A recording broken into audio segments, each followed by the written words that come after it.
安倍静子さん当時18歳、爆心地から 1.8 キロの鶴見橋付近で建物疎開の作業中被爆しました。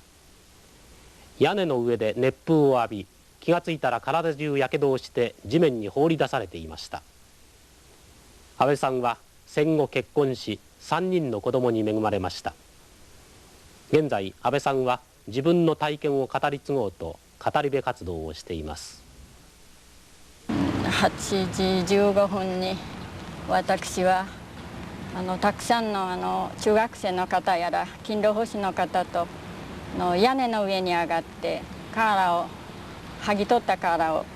右の人から受け取って左へ渡すというこういう姿勢の時に右側から原爆の熱線を受けました。そして右半身をやけどしてしまいました。気がついた時はその屋根から10メートルも下の庭の茂みに吹き飛ばされて倒れておりました。半袖のブラウス着ておりました。この露出していた部分の手の皮がペロッとむげて、この爪のとこからで止まってぶら下がっておりました。で顔もなんか腫れぼったく、足もこの膝から下の皮膚がずっと歩けば引きずるようにちぎれておりました。これは大変なことになったなと私は、今までニュースや新聞で空襲の話は聞いておりましたが、これは広島は大変なことになったなと思ってその時直感いたしました。この橋を渡ります時は、空襲にあった時は川へ逃げろと兵士を言われていた加減でしょうか。たくさんの被爆者でこの川の水が見えないほどでした。向こうは家がずらっと倒れただけでまだ火は出ておりませんでした。でその下敷きになった人たちが必死にいわゆる広島でいう必死の叫び、金切り声で助けてください助けてくださいってまだその中で元気なのが下敷きになっておられるんですから助けを求められるんですが、外を通っているものは一発の原爆で全部傷ついてまともなものは一人もいないわけです。ですからあの人たちに手を差し伸べることもできませんでした。自分が逃げるのが一家で、あの人たちはもう生きながらに髪や手に火がついて亡くなっていかれたのです。私は40何年も経った今、あの時の悲しい叫びが耳の底に残って忘れることができません。安倍さんご自身も苦しい思いをされましたね。はい、私も100日ぐらい闘病いたしまして、傷の治療に長いことかかったけれど顔は一体どうなってるだろうかと思って、やっと100日ぐらいで這うことができるようになりましたので、鏡の前にいじり寄ってみました。人は誰でもやけどをしたり切り傷でもしますと傷口が当分赤いでしょ。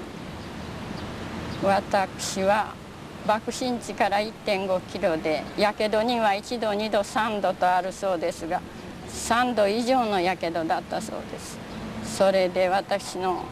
顔の色はちょうど猿の顔のようでした。それに目は引きつって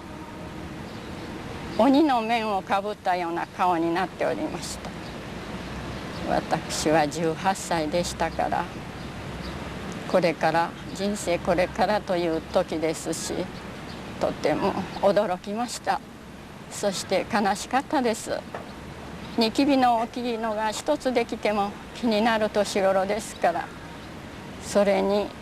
その被爆した年の暮れ頃から傷がなかなか癒えなかった部分にケロイドといって、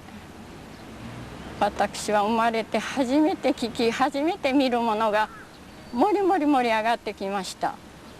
その赤い傷の上にケロイドが盛り上がったわけです。そのケロイドは周囲の皮膚を引き寄せて、手にできたものはこの指を上へ引き上げて脱臼させて、箸もペンも持てなくなりました。そして口のほとりにできたものは口を引きつらせて、食べ物がこぼれて困りました。で、目も夜眠っていてもつむりません。ですから目にゴミが入って目を長い間患いました。